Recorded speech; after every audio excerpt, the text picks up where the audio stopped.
What if the greatest victory in Marvel history was also its most dangerous mistake? What if the quiet smile on that bench was hiding a multiversal crime? Avengers Doomsday begins by challenging everything we believed about heroism, sacrifice, and happy endings, turning Steve Rogers' final choice into the MCU's most devastating failure ever. Avengers Doomsday is positioned as a direct sequel to Avengers Endgame, not emotionally, but morally. Endgame ended with applause, tears, and closure, yet Doomsday digs beneath that closure. It asks whether peace earned through personal desire can poison reality itself, especially when the man choosing happiness is Captain America. The Russo brothers return with a clear mission: to dismantle the myth of perfect endings. By bringing Steve Rogers back, they are not celebrating nostalgia. They are reopening a wound caused when Steve stayed in the past, danced with Peggy Carter, and quietly broke the rules of time itself. In Avengers Endgame, the Ancient One warned Bruce Banner that removing or misplacing stones would create branching realities. Steve's final mission was to return those stones. Yet his personal decision to remain behind created something far worse than a missing stone. It created a living contradiction, a timeline forced to bend around one man's desire.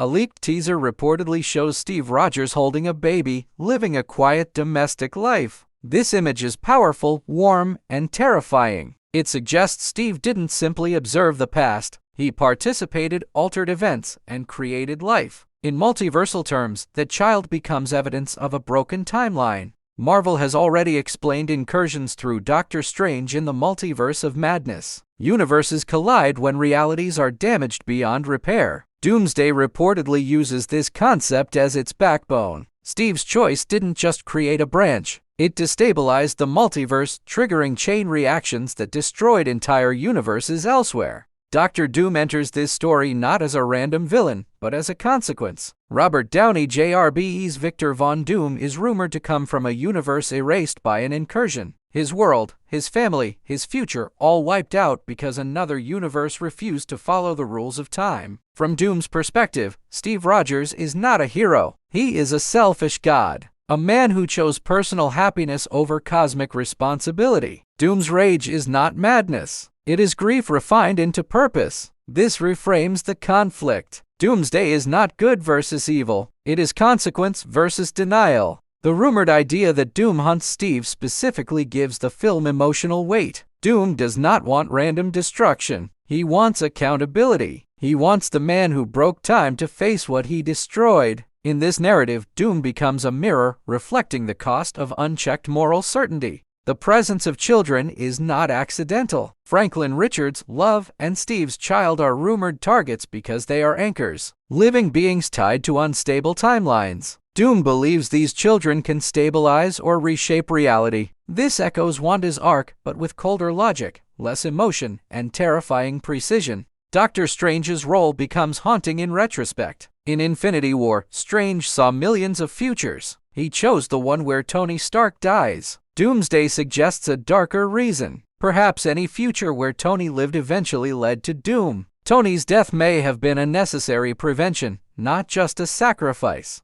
Robert Downey Jr.'s casting fuels this theory perfectly. The Stark variant theory suggests Doom is Tony Stark who lost everything and chose control over compassion. The visual similarity is deliberate. Every time the Avengers look at Doom, they see Tony's face, reopening grief and guilt they never resolved. Another theory suggests Doom uses Stark's face intentionally through technology or sorcery to manipulate Earth's heroes. Seeing Tony's face hesitate them, fracture trust, and weaken resolve. This would weaponize memory itself. The man who saved the universe becomes the mask of the man who wants to rule what remains. The most disturbing theory claims Tony Stark was always Doom, that Iron Man was destiny broken by love, mentorship, and sacrifice. Rejay's Doom represents inevitability, the version that never learned humility. This reframes the MCU saga as a temporary delay of an unavoidable cosmic truth, now finally correcting itself.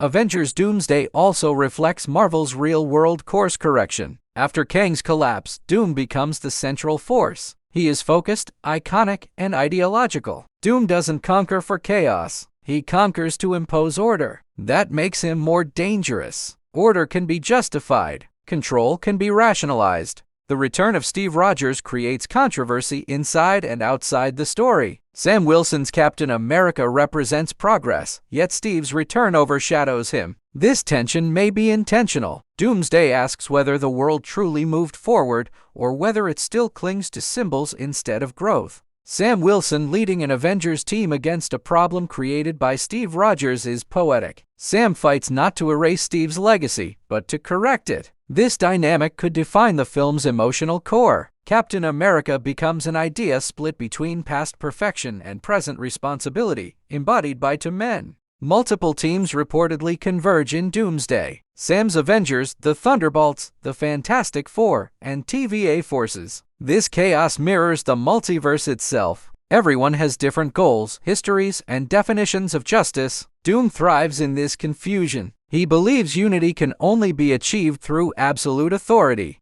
Loki's rumored involvement connects directly to responsibility. Loki now oversees timelines. If Steve caused an incursion, Loki allowed it. That guilt could drive Loki into conflict with Doom. Two beings who understand cosmic order, but approach it differently. Loki balances chaos. Doom eradicates it entirely. Steve Rogers facing Doom is not a physical battle. It is a moral trial. Steve has always believed he knows what is right. Doomsday challenges that belief. Saving one life at the cost of countless unseen worlds forces Steve to confront the limits of his moral absolutism. The bench scene in Endgame becomes tragic in hindsight. Steve smiles, old and content, while the universe silently fractures. That smile now carries weight. It is not peace. It is ignorance. Doomsday reframes that moment as the calm before the multiversal storm, the price delayed, not avoided. Peggy Carter also becomes part of the tragedy. Her happiness was real, but built on a lie, a life that should not exist. Love becomes the weapon that breaks reality. Marvel has always warned about love mixed with power. Wanda learned it painfully. Steve is about to learn it cosmically.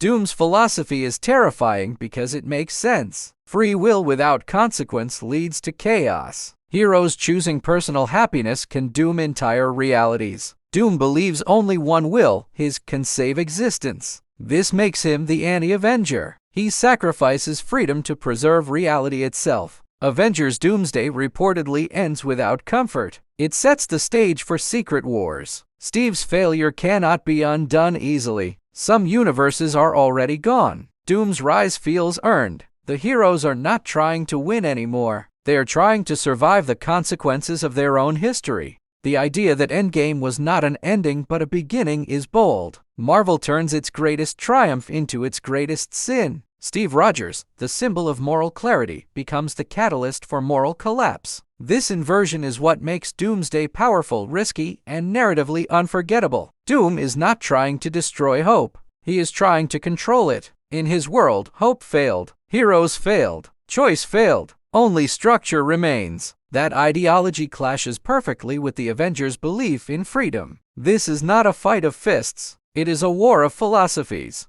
Steve Rogers confronting the damage he caused is long overdue. Throughout the MCU, Steve often resisted oversight, from Civil War to Endgame. Doomsday proves oversight existed for a reason. Unlimited moral authority, even with good intentions, becomes tyranny when consequences are ignored. The MCU has always been about accountability. Tony learned it through guilt. Thor learned it through loss. Wanda learned it through suffering. Steve avoided it through time. Doomsday removes that escape. Time will not protect him anymore. The bill for his happiness has finally arrived. This also redefines heroism. Being a hero is not choosing happiness when you are tired. It is choosing responsibility even when you deserve rest. Steve's failure is human. That makes it devastating. It reminds us that even the best intentions can destroy worlds when power goes unchecked. Avengers Doomsday does not ask us to hate Steve Rogers. It asks us to understand him, then question him. That is more painful. The MCU matures by challenging its icons. Legends are not untouchable. They are lessons. Steve becomes the lesson no one wanted to learn.